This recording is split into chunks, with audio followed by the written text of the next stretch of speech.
Since we met you people 500 years ago, look at us. We've given everything. You are still taking. It's true. I mean, where will the whole Western world be without Africa? Our cocoa, our timber, our gold, our diamonds, our platinum, our whatever. Everything you are is us. I am not saying it. It's a fact. This is just the beginning. What they did to the African mind is the part that will shake you and break your heart. Watch to the end. And in return for all of this, what have we got? Nothing. Anti-personnel indoctrination against ourselves. If you go and cook your horrible diseases like AIDS, you say it is us. You brought us tuberculosis. We didn't have this big cough until white people came here. In exchange for Africa giving Europe 500 solid years of our people, I mean not Europe, the Western world, of our human beings to work your canes, to dig your gold, to take in gold itself, diamond, I mean, you know, fish, peanuts, palm oil, everything. In exchange for that, we have got nothing. Nothing. And you know it. Nothing. And you look upon, you know, white folks look upon us like monkeys. It is true. It's in your literature. Hey, you know, some of your best thinkers have said this about us. Have you heard of all these Germans? Have you heard? Okay. Yes. They said, Lord Burton, yes. People like that, they said, we don't even have the brain of animals. That's what we've got from you people. But don't you think that this is over now? Over where? Is it over? Who said that AIDS came from the green monkey? Is it over? Is it over? Well, if this is your impression, do you think that you can ever forgive us? It's not a question of forgiveness. I have nothing against you. My point is that you did and you are doing for your survival what is necessary. We can't blame you for that.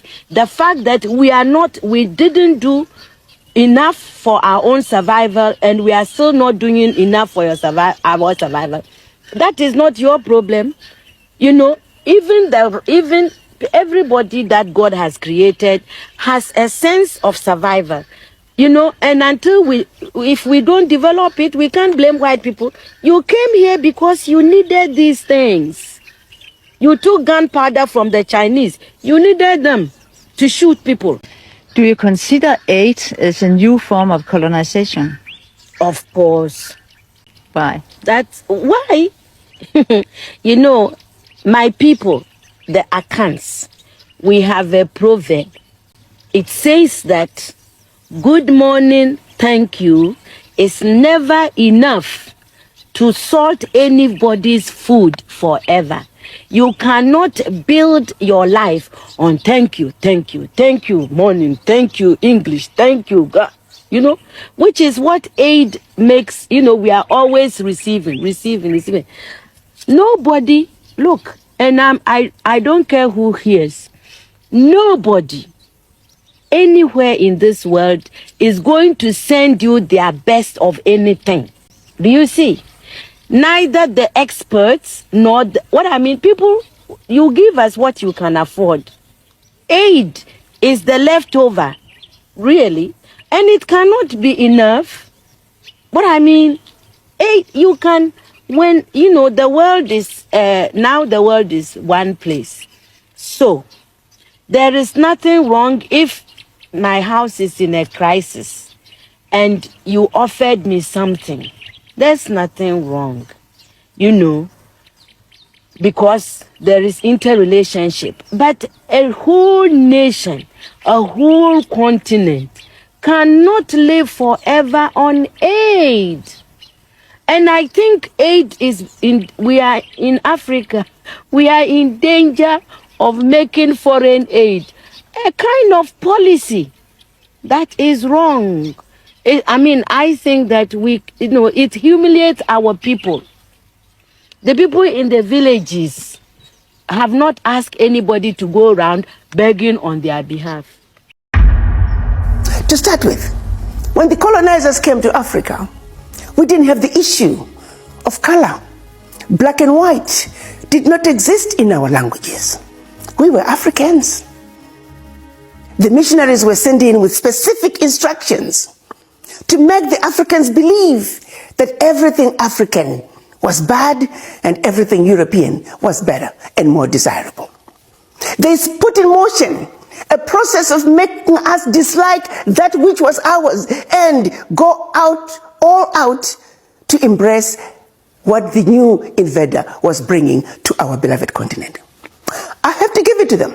They did a very good job at doing that. They hit us where it hurt the most, the mind. The missionaries taught us about white angels. The missionaries taught us about the devil who was black. The missionaries are white, like the angels. And that when we go to church, we must worship the white angels. And definitely want nothing to do with the black devil who looks like us. Subliminal messaging. Subliminal messaging. That's where we began the self-hate, the mistrust of each other, the lack of appreciation, an idea that is coming from your brother, an idea that is coming from your sister, because we are taught to dislike anything to do with us. That, my brothers and sisters, was level one, number one level of destroying the African, the mind.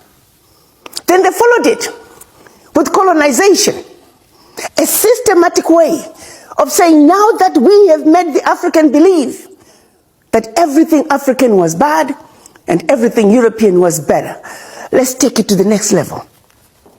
So it is that they met in Berlin and decided to chop up our country, our continent rather.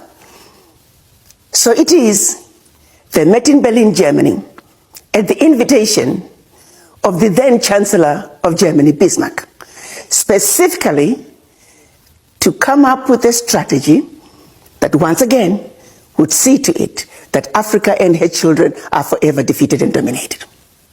They spent 4 months, 4 cold months in Berlin, Germany, from November of 1884 to February of 1885. And by the time they were done, our Africa had been chopped up into the tiny little countries that we see today. Countries that were intentionally divided in such a way that individually they will never survive. That individually they are easy to exploit. The whole purpose was to see to it that they can continue to exploit the rich natural resources that we were endowed with in our beloved continent. A united Africa is an Africa that is difficult to exploit. An Africa that speaks with one voice is an Africa that is difficult to exploit. So it is what they came up with, their strategy of 1884 during the Berlin Conference, is what gave us the Africa that we have today.